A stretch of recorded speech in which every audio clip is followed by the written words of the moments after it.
Nicely coming along. So we have some time on them anyways. These 5s are a little bit smaller than the 6s, but holding their own. Give them another couple weeks. Get a good slab or 2 of brood. Nicely ready to emerge in there. And then transfer them over just as they make that step into that next round. Fill in some empty spots and just let them go. The wind finally calmed down, and I decided might as well go poke around to see if the yards are dry enough. And they are. Got into this yard, no problem. So then I poked around to a few other yards and we are ready to go. We've just been in a terrible windstorm for the last 2 days. 90 click winds yesterday, 80 click today, and it's calmed down. So I decided, well, now's no better of a time to start. Hardest thing for me to do sometimes is just start. Once I start, I can't stop. So I'm gonna get these girls out. This truckload here, I'll go get another 2, take it up to the farm, start moving tomorrow again until I get stopped, maybe do some beekeeping until it gets cold, and then do some more moving. So it's just gonna be a continual process like that until I get all 40 yards out. And it's about time.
My, oh my. Spread out, ready to stretch their wings. Number 1. That feels good. Glad I got a start. Now I won't be able to stop.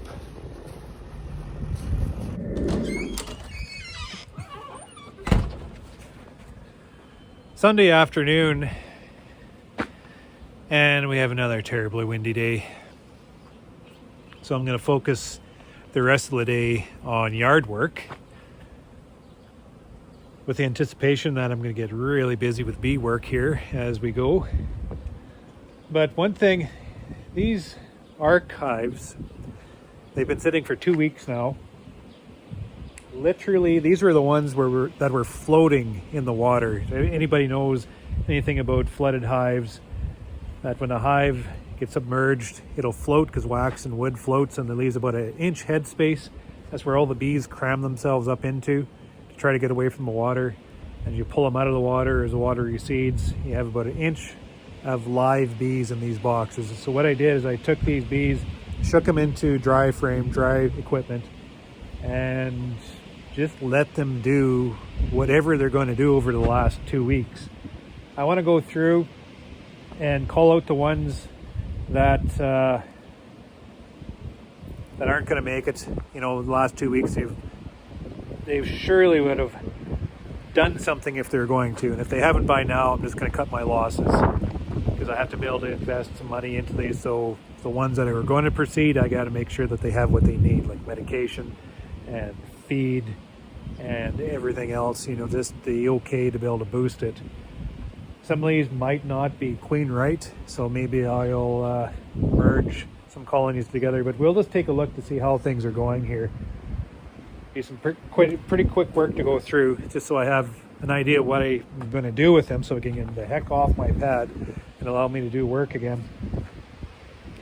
Left my smoker out in the bee yard, so these colonies will just have to put up with my presence.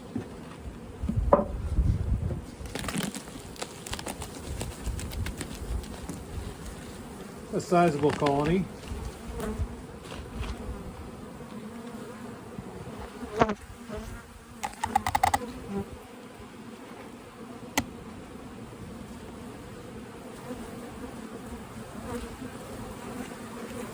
Dried out. Lots of bees in here.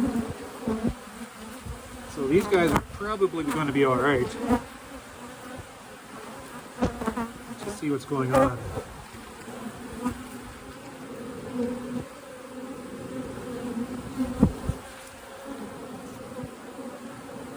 They are queen rights, right full of eggs, and very lush open brood. And look at the newly established brood nest going on there. This queen didn't waste any time. This colony is going to be viable. 1, 2, 3, 4, 5, 6, 7, 8.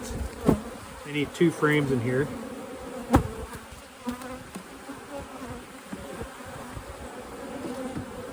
Wow.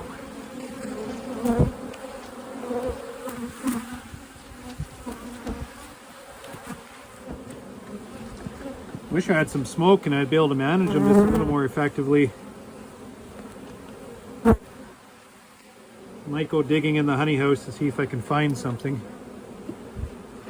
So I'm just going to leave these guys, well, I'm going to grab 2 frames, drop them in now.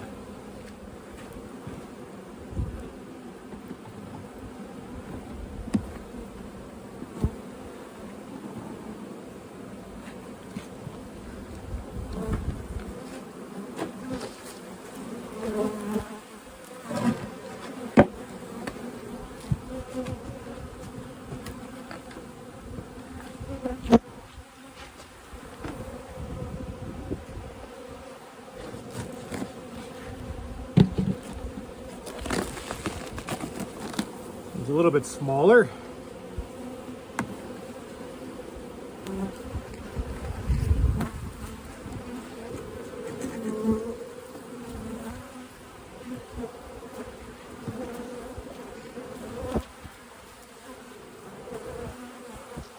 Neat and tidy little brood nest here. You've got some cap brood. This might have been from the original nest. That brood probably did not get washed away.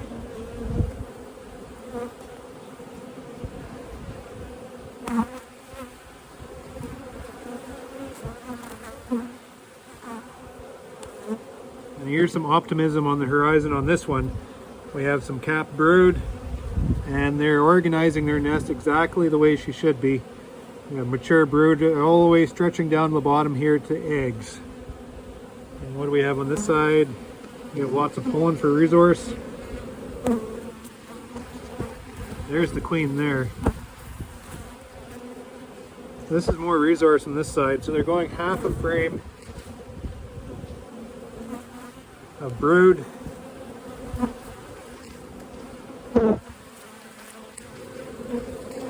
Yeah, this side doesn't have a lot, so all we can muster is about half a frame of brood. The brood look really good. So what I'm going to do with these guys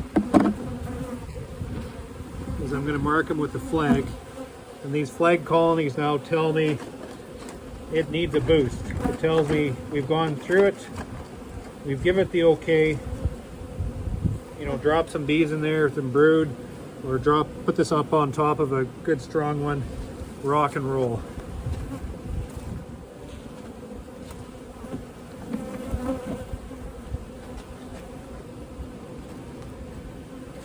Only needs one apivar so far.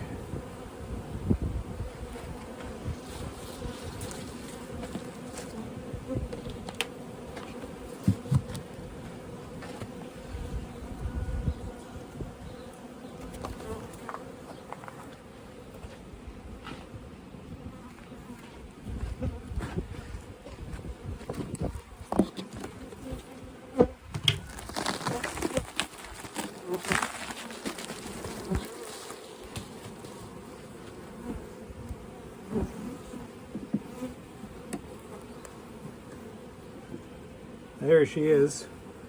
Beautiful black queen.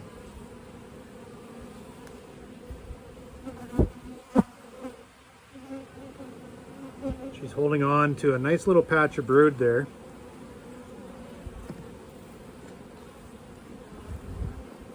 Ooh, there's not many bees in this one.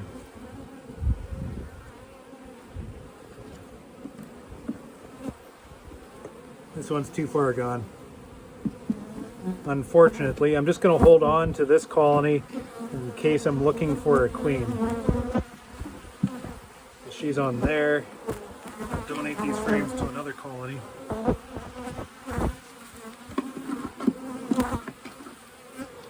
I could also use this one to boost, but there's just not enough brood going on in there. I just can't measure exactly what's going on.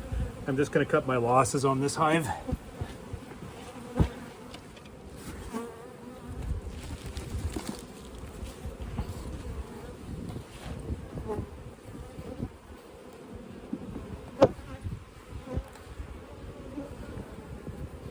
Pow, look at that. This entire 1/3 of the frame is filled with mature open larvae. A little bit capped brood on that side.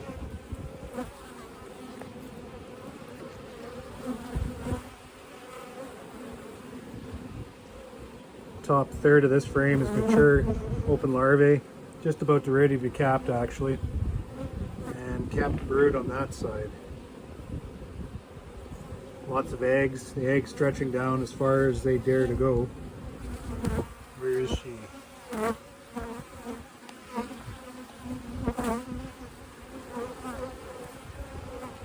This hive obviously is going for broke, as the rest of them are.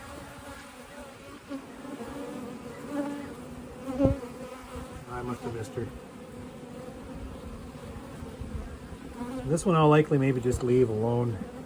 This is the difference between a colony that is just above that population threshold I keep talking about. They just have enough bees to be able to bring in the resource. They just have enough bees to be able to maintain the conditions within that brood nest, to be able to create the jelly and, you know, the food, do all the hive activities they need to. There's that line. When you get above that line, they can, you know, maintain, if not grow. When they fall below that line, they just can't keep up. Those colonies over there identified as viable, but below that population threshold. And I've decided to boost those ones because I see a little bit of optimism within them. This one, I'm not going to boost because I think they can do it on their own. So I'm just going to leave them alone, let them do what they do, and see what happens. But that's what I'm looking for. I'm trying to read the nest in accordance to, are they able to maintain themselves? I'm looking yes, no. If they can't maintain themselves, are they at least viable? Because I don't want to waste time and money on colonies that are just going to fall apart on me anyways. So you might as well cut them loose, right? Only focus my efforts on the ones that show potential. That's what I do here. I received an interesting little gift in the mail yesterday. God, I need my haircut.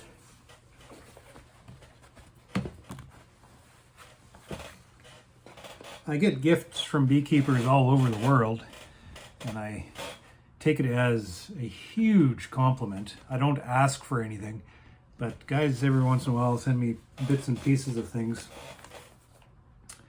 This one came in from airmail. No return address on it. And the unique thing about this note was it's in cursive writing.